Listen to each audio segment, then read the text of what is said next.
That way, Tom Mortier's mother, Lifa, had a passion for traveling the world, but suffered from a lifetime of severe depression. Despite 40 years of therapy with several psychiatrists and treatment with antidepressants, she continued to struggle with suicidal thoughts and hopelessness. Deemed incurable, she was euthanized in a hospital in Brussels on April 19, 2012, the date marked in her own calendar. Mother and son were estranged at the time, and Mortier didn't find out about it until the next day, when the hospital called his home with the news. Yeah, it was complete shock. Of course, I knew that my mother was suffering mentally, but she would never have done it herself. She would never committed suicide. I went to talk with a physician who killed my mother, and he told me that he was absolutely certain that my mother didn't want to live anymore. And I told him, how can you be absolutely certain?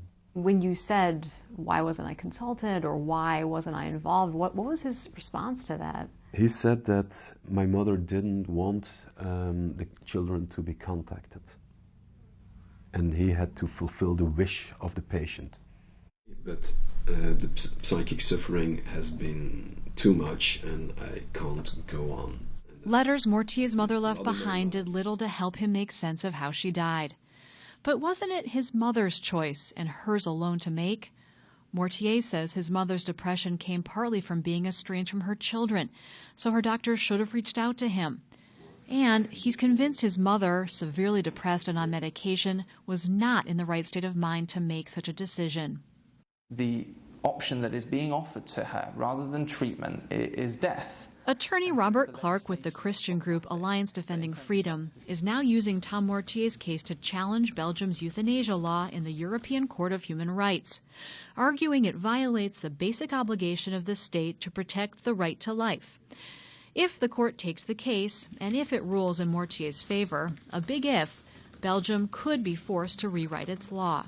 What we see in Belgium is a slippery slope. We see the number of euthanasia deaths rising year in, year out since the legalization in 2002. And what we see is completely inadequate oversight. The committee that monitors them has received just over 8,000 notifications of euthanasia deaths since the legalization. In its history, of those 8,000 cases, the Commission has referred not a single one to the public prosecutor. That's not an indication of a flawless system, Clark says. But instead, it suggests that the Euthanasia Commission's reliance on doctors' reporting alone is not enough to